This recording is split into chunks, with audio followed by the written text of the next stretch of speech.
Hello, students. So, today we'll do another poem from your first flight book, that is How to Tell Wild Animals. And this poem has been composed by Carolyn Wells, and she was an American poetess. And, students, it's a humorous poem. And here, poetess wants to tell us how to identify different animals and also tells their distinctive features. So, let's begin the poem. So here we have first stanza of the poem. Let me read it.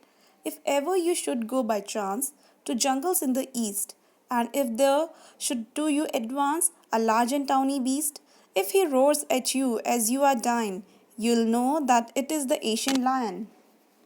So, in this stanza, poetess wants to tell us that if by chance you go to any forest in the east, and if a huge, terrible animal comes to you, and if it roars loudly, and if you are dying, then you will come to know that that is an Asian lion. अब यहाँ पर पोइटिस ने हम लोगों को एक बहुत ही मज़ेदार ह्यूमरस पोएम, बहुत ही मजाकिया पोएम आपके सामने प्रेजेंट करी है। कैरोलिन वेल्स ने, कवयित्री हैं वो, उन्होंने ये बताना चाहा है कि अगर आप कहीं पर भी जाते हैं तो आप एनिमल्स को कैसे आइडेंटिफाई करेंगे, जंगल में जाते हैं या कहीं पर भी, ठीक है।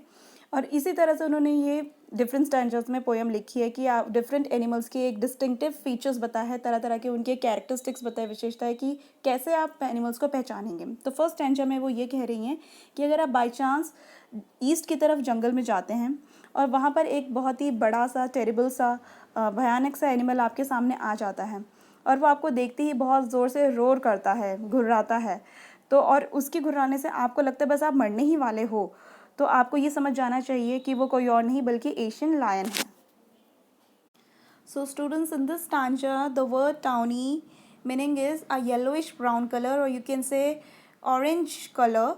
So ये कलर किसका होता है स्टूडेंट्स? ये एशियन लायन का कलर होता है। Let me show you the picture of Asian lion. So students, you can see on your screen that it is an Asian lion. और ये एशियन लायन जो है इसका कलर आप देख सकते हैं येलोइश ब्राउन कलर है, ठीक है। तो इस कलर को टाउनी बोला गया, इसके स्किन कलर को, okay. So now we have second stanza of the poem. Or if sometime when roaming round, a noble wild beast greets you with black stripes on a yellow ground, just notice if he eats you. The simple rule may help you learn the Bengal tiger to discern. So here in this stanza, poetess is saying that suddenly if a wild animal with black stripes on yellow background welcomes you and eats you, then this is a simple rule to identify that it's nothing, it's just a Royal Bengal tiger.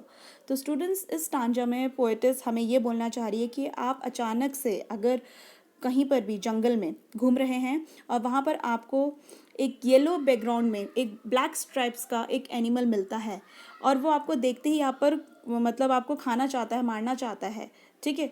तो आप ये बिल्कुल एक simple rule है ये समझ जाने के लिए, आइडेंटिफाई करने के लिए कि ये और कोई नहीं बंगाल टाइगर है। जिस तरह की फर्स्ट स्टांजा में पोएटिस ने हमें ये बताया था कि जब एशियन लायन हमें मिलेगा तो वो हमें देखते ही रोर करेगा, तो सेकंड स्टांजा में हमें वो ये बताना चाह रही है कि बंगाल टाइगर अगर हमारे मिलता है तो वो हमें देख के ही मतलब खाना ही चाहता हम लोगों को, तो ये उसे आइडेंटिफाई करने का एक तरीका है।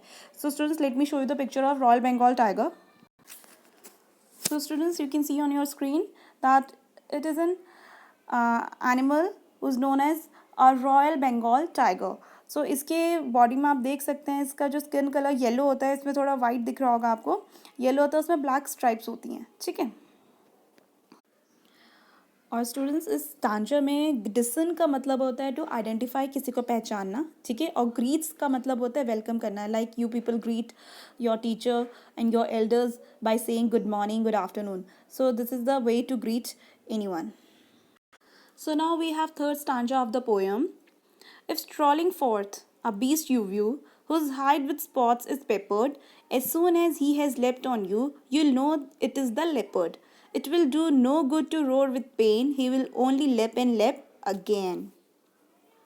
So now in this stanza, the poetess says that when you're strolling in the jungle and if you see whose background is covered with spots and it jumps at you and starts eating you, then you understand that it's a leopard and there will be no use of shouting with pain because it will continuously eat you up. अब इस third stanza में poet's ने हमें introduce करवाया है leopard से, ठीक है। अब वो बोल रही हैं, इफ़ स्ट्रॉलिंग फोर्थ, स्ट्रॉलिंग का मतलब होता है वॉकिंग कैजुअली, मतलब अगर अब आप जंगल में चल रहे हो तो चलते चलते आगे, फोर्थ का मतलब होता है फॉरवर्ड, आगे चलते चलते अब आपको जो बीस्ट नज़र आएगा और उसकी जो बॉडी मतलब हाइट मतलब यहाँ पर स्किन से है, एनिमल स्किन से है, मतलब उसकी जो बॉडी होगी उसका बैकग्राउंड में उसका जो बैकग्राउंड है मतलब स्किन कलर है उसमें पेपर्ड मतलब होते हैं स्पॉट्स होने, ठीक है। तो आपने देखा होगा लेपर्ड की जो स्किन होती है उसमें स्पॉट्स होते हैं, ब्लैक स्पॉट्स होते हैं। तो जैसे ही वो लेपर्ड आपको देखेगा वो आप पर लेफ्ट करेगा, लेफ्ट का मतलब होता है आपको देख के छलांग मारना, आपके ऊपर कूदना, ठीक है। आपको देखेगा और आपके ऊपर कूदेगा और तभी आपको समझ जाना चाहिए कि वो कोई और नहीं, एक लेपर्ड है। और अगर आप और ज़्यादा दर्द से चिल्लाते हैं, शाउट करते हैं तो उसका कोई फ़ायदा नहीं होगा, क्योंकि जितना आप चिल्लाएंगे वो आपको उतना और आप पे बार बार लेप करेगा, मतलब कि आपके ऊपर बार बार झपटेगा। सो स्टूडेंट्स, यहाँ पर लेफ्ट की जो स्पेलिंग है LEPT, ये एक्चुअल में लेफ्ट की स्पेलिंग LEAPT होती है। लेकिन मैं आपको बता दूँ कि जो इंग्लिश में क्या होता है कि जब आप पोइट्री में स्पेशली जितने भी पोएट और पोएटेस होते हैं, कवि और कवियत्री होती है, उनको एक फ्रीडम मिल रही होती है, एक उनको एक राइट यू कैन से बोल सकते हैं अधिकार होता है कि वो अपनी पोएम को राइमिंग करने के लिए, राइम स्कीम अच्छी करने के लिए या फिर कोई भी इमेजिनरी वर्ड्स डालने के लिए, अच्छा बनाने के लिए वो किसी भी वर्ड को अपने अकॉर्डिंग चेंज कर सकते हैं, ठीक है। स्पेलिंग चेंज कर सकते हैं, उसको शॉर्ट में लिख सकते हैं, ठीक है। वो उनके ऊपर होता है, it's totally up to them. तो यहाँ पर मैं आपको लेपर्ड की एक पिक्चर दिखा देती हूँ। तो स्टूडेंट्स, आप पिक्चर में देख सकते हैं कि लेपर्ड की जो स्किन है उसमें आप स्पॉट है, ठीक है। तो ये पेपर्ड का मतलब यही होती है कि डार्क स्पॉट्स होना, ठीक है। और ये लेपर्ड है, ठीक है, जिसे आप हिंदी में तेंदुआ भी बोलते हैं। Now this is the fourth stanza of the poem. If when you are walking around your yard, you meet a creature there who hugs you very, very hard, be sure it's a bear. If you have any doubts, I guess he'll give you just one more caress. Now, in this stanza, poetess says that if you are just walking around your yard, you can say any garden, and an animal meets you and it hugs you tightly, then believe that it is a bear. अब इस stanza में poetess ये कहती हैं कि अगर आप अपने गार्डन में घूम रहे हैं और आपको वहाँ पर कोई क्रीचर मिलता है, एनिमल मिलता है, तो और वो आपको देखते ही हग कर लेता है बहुत ज़ोर से, तो आप श्योर हो जाना कि वो बेयर है। और अभी भी अगर आपको कोई डाउट लगता है कि ये बेयर है या नहीं है, तो वो आपको और ज़्यादा हग कर सकता है। कैरेस का मतलब होता है जेंटली हग करना, ठीक है। Now we have fifth stanza of the poem. Though to distinguish beasts of prey, a novice might nonplus, the crocodile you always may tell from the hyena thus. Hyenas come with merry smiles, but if they weep, they are crocodiles.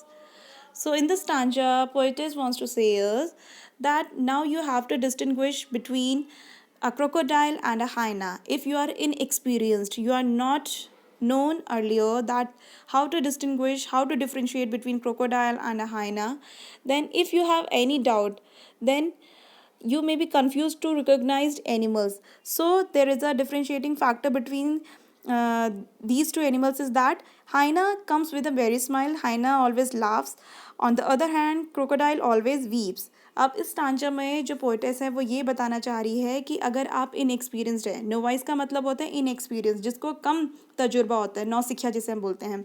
और अगर आपको अब beasts of pray का मतलब होता है जैसे कि आप देखते हैं फूड चेन होती है हमारी, कि फूड चेन में क्या होता है कि जो सब एक ग्रास है, ग्रास को खाने वाले हर्बीवोरस एनिमल है, देन हर्बीवोरस को खाने वाले कार्निवोरस एनिमल्स हैं। तो बीस्ट्स ऑफ प्रे का मतलब जो कार्निवोरस, जो अपर लेवल के एनिमल्स हो गए, ठीक है। अब दो एनिमल्स हैं ऐसे, क्रोकोडाइल हाइना, उनके बीच में अगर आप इनएक्सपीरियंसड है, आप ये नहीं पहचान पाएंगे, क्योंकि अगर आप देखेंगे इमेजेस में, पिक्चर्स में, क्रोकोडाइल और हाइना का जो एक तरह का स्किन होता है, उनका बॉडी स्ट्रक्चर होता है, बिल्कुल सिमिलर होता है, एक जैसा होता है। लेकिन आप कैसे डिफ्रेंशिएट करोगे? जो हाइना होता है वो हमेशा हंसता रहता है, ठीक है, लेकिन जो क्रोकोडाइल होता है वो रोता है। तो ये एक डिफ्रेंशिएटिंग फैक्टर है इन दो एनिमल्स के बीच में। और स्टूडेंट्स, इस स्टांजा में नॉन प्लस का मीनिंग है confusion. So students, this is the last stanza of the poem. The true chameleon is small, a lizard sort of thing. He hasn't any ears at all and not a single wing. If there is nothing on the tree, This is the chameleon you see. So in this stanza, poetess wants to say is that there is a similarity between chameleon and a lizard, and chameleon doesn't have any ears or wings. But if you are roaming in the jungle and you will find chameleon on the tree, and you will not feel that you are not likely to be see chameleon on the tree, but still chameleon on the tree. And if there is nothing on the tree, then you will find that there is a chameleon, because chameleon has a tendency to change its color according to its surrounding. तो स्टैंचर में poet's हमें ये बता रही है जो chameleon है और जो लिजर्ड होती हैं, जो छिपकली होती है और जो गिरगिट होती है, इन दोनों के बीच में काफ़ी ज़्यादा सिमिलैरिटीज़ होती हैं। आपने देखा ही होगा, दोनों एक जैसी दिखती हैं।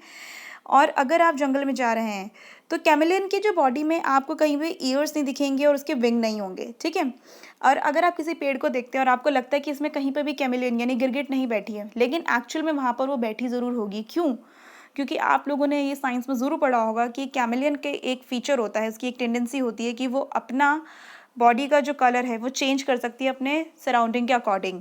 अगर वो ब्राउन कलर के वुड पे बैठी हुई है तो वो अपना बॉडी का कलर भी उस ब्राउन कर लेगी और आपको पता ही नहीं चलेगा कि वहाँ पर वो बैठी हुई है। तो students, here poem ends. Now students, let's talk about the poetic device used in this poem. So the first poetic device which has been used in this poem is enchantment. Enchantment क्या होता है? इंचॉर्मेंट वो होता है जब आपका जो line है वो कंटिन्यूसली चल रहा है और उसमें कोई पंक्चुएशन मार्क नहीं है। As you can see in the first line, if ever you should go by chance, इसके बाद कोई पंक्चुएशन मार्क नहीं है और ये कंटिन्यूसली चल रहा है। सेकेंड लाइन तक कंटिन्यूटी में गया है, to the jungle in the east, तो यहाँ पर एक पंक्चुएशन मार्क है, सेमी कॉलन। तो यहाँ पर ये लाइन को हम मानेंगे कि एक तरह से इतनी एंड हो गई है। तो एक लाइन का कंटिन्यूशन में दूसरी तीसरी लाइन तक जाना, और अगर वहाँ पर कोई भी पंक्चुएशन मार्क नहीं है तो उस पोइटिक डिवाइस को, लिटरेरी डिवाइस को हम एन्चाम्पमेंट कहते हैं। Now another poetic device used in this poem is assonance. Assonance क्या होता है? Repetition of vowel sound. अब देखिए इसमें वावल, आप you know that A, E, I, O, U, there are 5 vowels in our English. तो यहाँ पर फर्स्ट लाइन में देखेंगे यू शुड गो, इसमें O वावल का रिपीटेशन हो रहा है, ठीक है। तो ये एजोनेंस है। So now we have second stanza. Second stanza में you can see in the first line roaming round. Roaming round आपके क्या है? कंसेक्यूटिव वर्ड्स हैं, लगातार ये वर्ड्स हैं और उनकी आर साउंड रिपीट हो रही है, ठीक है। आर साउंड, आर जो कॉन्सोनेंट है वो बार बार आ रहा है। तो ये इस तरह के पोएटिक डिवाइस को हम कहते हैं एलिट्रेशन। एलिट्रेशन में कॉन्सोनेंट साउंड की रिपीटिशन होती है। Another poetic device that we have in this poem is inversion. Inversion क्या होता है स्टूडेंट्स? आपको इंग्लिश में सेंटेंस का स्ट्रक्चर पता है कि सबसे पहले आपका सब्जेक्ट आता है, वर्ब आता है, देन ऑब्जेक्ट आता है। लेकिन अगर हम ऑब्जेक्ट पहले कर दें, सब्जेक्ट बाद में कर दें, इस ऑर्डर को हम एक तरह से हटा दें, तो ये लास्ट लाइन आप देखिए, this simple rule may help you learn to discern the Bengal tiger. ये मतलब इंग्लिश के जो सेंटेंस रूल है उसके अकॉर्डिंग होना था, लेकिन द बंगाल टाइगर पहले आ गया, टू डिसन बाद में आ गया, तो ये इन्वर्जन है। So students, that's all for today. और इस पोएम में what we have learned in this poem that it's a very humorous poem. और एक्चुअल में इस पोएम में जितनी भी एनिमल्स की आइडेंटिफिकेशन हमने की है या पोएटस ने हमें बताई है, तो उसका मतलब ये नहीं है कि वो इतने ही ह्यूमरस होते हैं या फ़नी वे में हम उनको लेंगे। एक्चुअल में हमें बहुत ही ज़्यादा अलर्ट रहना पड़ेगा। अगर हम कहीं पर भी इन एनिमल से मिलते हैं, इस पोएम को लेकर आप ना चले, ये बस एक फ़नी, एक ह्यूमरस एलिमेंट के तौर पर हमें प्रेजेंट की गई है। And student, thanks for listening.